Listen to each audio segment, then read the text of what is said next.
Hi everybody, welcome to Hive Reads. Today I have a short story for everyone that I'm going to read. It is from this collection called A Phoenix First Must Burn, 16 Stories of Black Girl Magic, Resistance, and Hope, edited by Patrice Caldwell. The story I'm going to read is called Melie, and it is by Justina, Ireland. I clambered over the rocks, nearly slicing my hand open on a jagged edge as I steadied myself. From far off, the jetty had seemed like the perfect place to find my quarry, but now that I was on the rocks, I began to worry that maybe I should have picked another spot. There was no way I'd be able to get out any farther into the water. At least, not this way. Well, not without swimming. Cladonia was a prosperous place, of fertile farmland, rugged mountains, and a seaport that had allowed us to trade with most of our neighbors. But it was also a land brimming with beasts of all sorts and sizes. It was the kind of place where jumping into a dark current was a terrible idea. There were half a dozen sea creatures that would drown a human just for fun, and I wasn't the best swimmer, even without a selkie dragging me toward the bottom of the sea.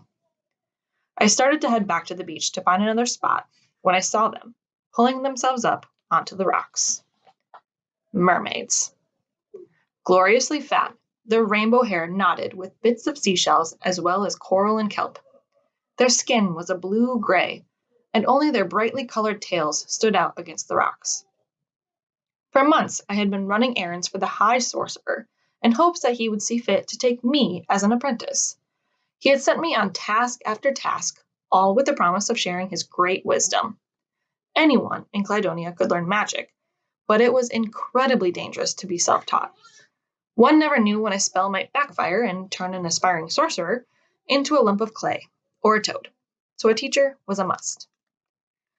And since the only teacher strong enough to help me learn the advanced spells that would let me help my village thrive was the High Sorcerer, I had to get to those mermaids. Otherwise, it was back to the stacks of the library, reading spells I was too inexperienced to try. I redoubled my efforts, finding a couple of handholds, finally hopping across a particularly dangerous gap from one rock to the next. The water swirled with dangerous currents, and one false step would definitely mean my end. But mermaids, it would be worth it. Maybe. Hello, I called, once I was within shouting distance of the mermaids, giving them a jaunty wave. A few mermaids screamed and quickly dove back under the safety of the water, but those who had pulled themselves farther up the rocks stayed where they were, their bodies taut with aggression.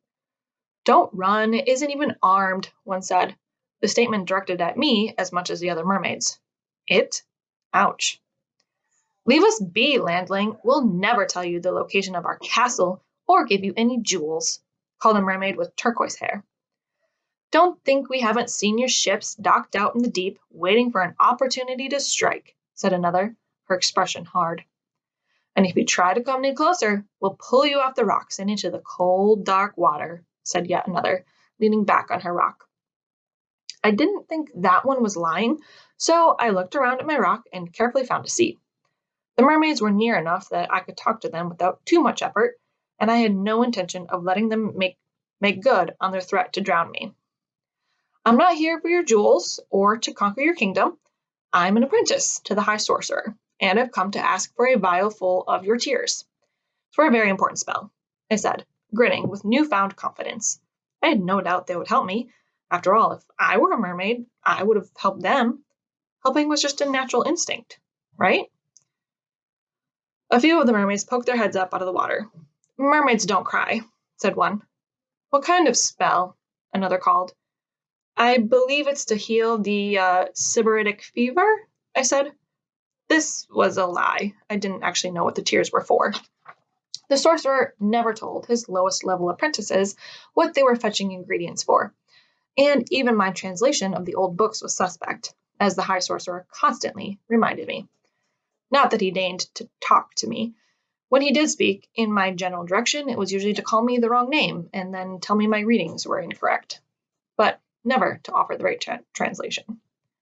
Also, why would we help you? Asked the turquoise-haired mermaid, interrupting my small pity party. I was beginning to think of her as the leader. We hate the sorcerer. he sends his apprentices to hunt us for our scales.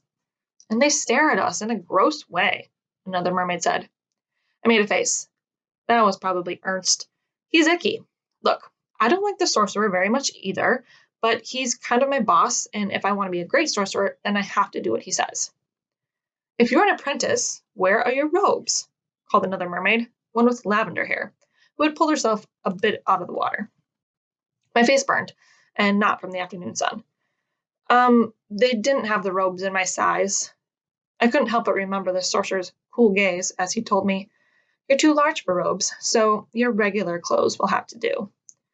I'm too fat, I said, the admission feeling like something shameful, even though I wasn't sure why. At this, the mermaids cried out in dismay. Too fat? But you look positively malnourished. She'd never survived in the water with so little blubber. Ugh, humans are the worst. I like her skin, though. It's so brown. So, I said, seeing an opportunity in their outrage, it would be a huge boon if you could give me some tears. A few of the mermaids murmured agreement, but the turquoise-haired mermaid was unmoved. We aren't going to give you them for nothing. It's very hard to cry. What can you give us in return? I grinned and leaned forward as much as I could while sitting very uncomfortably on a very jagged rock. How about a story? By the time I got to the end of The Dragon and the Moon Maiden, the mermaids were sobbing. One of the younger ones swam over to claim a vial I held out, and another besides.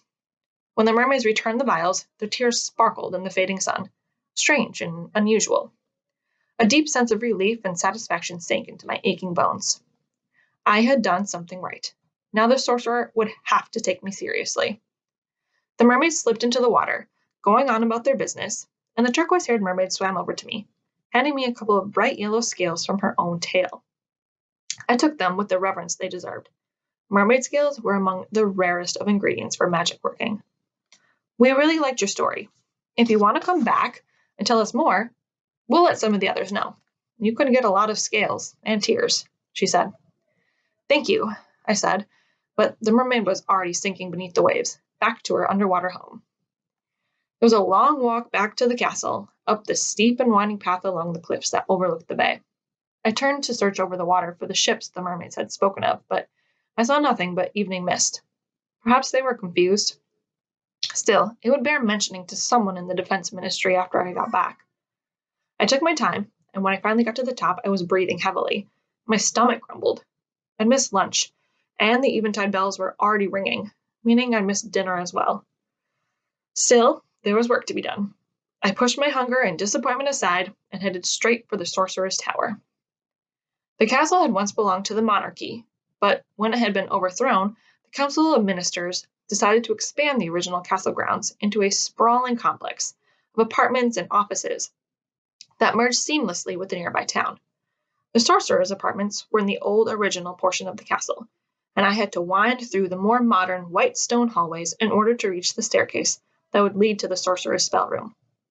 I deftly navigated the various wards, nearly singeing my curly hair when I miscalculated the length of a fire ward, but eventually I was at the door to the sorcerer's potion shop. I pushed it open like I had 1,000 times before, only this time I was met with the door slamming rudely in my face. Who is it? An irate masculine voice demanded. It's Melie. I have the mermaid tears, I said, with some irritation, rubbing my nose. I recognized that voice and knew nothing good could come of this interaction. There was a scribbling on the other side before the door opened a small crack.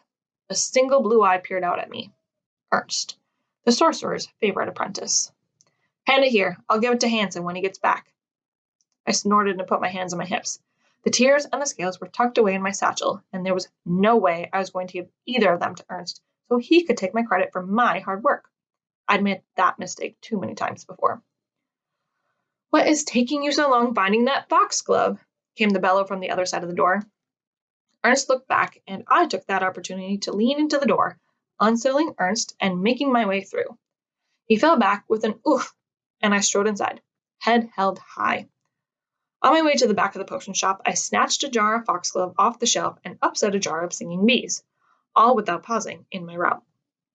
The sounds of breaking glass and Ernst's yelps of dismay from behind me were a dark source of pleasure.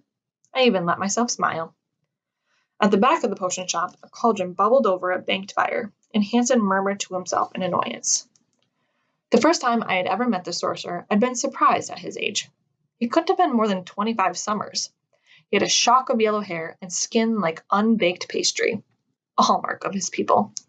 He'd come to Cladonia to learn the craft of sorcery from the previous master, and had taken over the position when the last sorcerer died. There were voices within the court that didn't like having a foreigner, especially one so ready to bring on his own countrymen as apprentices in such a high position of authority. But those voices were usually silenced, not because he was any sort of well-loved personality, but because his critics always ran afoul of some sort of mischief. A wiser council would have considered that perhaps there was some intent behind Councilmember Guth being attacked by a basilisk right after accusing the High Sorcerer of murder, but the rest of the council were so enamored of the man that it never came up again. Once they'd managed to move the stone that had been Councilmember Guth into a courtyard, that is. I didn't much care about court politics. I just hoped that at some point I would be able to stop fetching ingredients and do some actual spell work. I didn't even like Hansen all that much, and I sincerely doubted he had translated some of his texts correctly, but without his approval, there were several very powerful texts that were off limits to me. Mostly, I didn't understand why Hansen was so against teaching me the sorcerer's arts. I could feel the possibilities simmering in my veins whenever I read a passage aloud, despite what Hansen had told me on several occasions, that my power was so low I'd never be much more than a hedge witch. There's nothing wrong with being a hedge witch, but I just knew I wasn't one. I could feel the potential inside me. I just needed a way to direct it. Where I came from, we didn't much believe in only certain people having magic. My village elders all had some measure of ability learned through practice and study. It wasn't until Hansen came to our land that people began to speak of some folks being better than others. And it was one more curious thing that made me suspicious of the High Sorcerer. I still really, really wanted him to teach me magic, though. Hansen glanced up at my arrival. He stood over a mortar and pestle, grinding a basilisk tail into dusk. "Molly, where's Ernst?" "It's Melie, still, and Ernst is cleaning up a jar he knocked over. Here's your foxglove," I said, just as Ernst ran up, huffing and humming some tune under his breath. There were several red welts on his face, and I grinned at him while he glared back in response. I'd been the one to gather those bees in the first place, so it was only just that they provided some measure of usefulness now. Hansen took the foxglove without looking at me. "I see you've also brought me my mermaid tears?" Yes, hand it over," he said, cutting me off when I opened my mouth to tell him about my day. I gave the sorcerer the mermaid tears, but decided to keep the scales for myself, as a memento. I had to have something for my troubles. Hansen went back to muttering over his potion, and after a few seconds looked over at me as though surprised to see I was still there. "Oh, you are dismissed."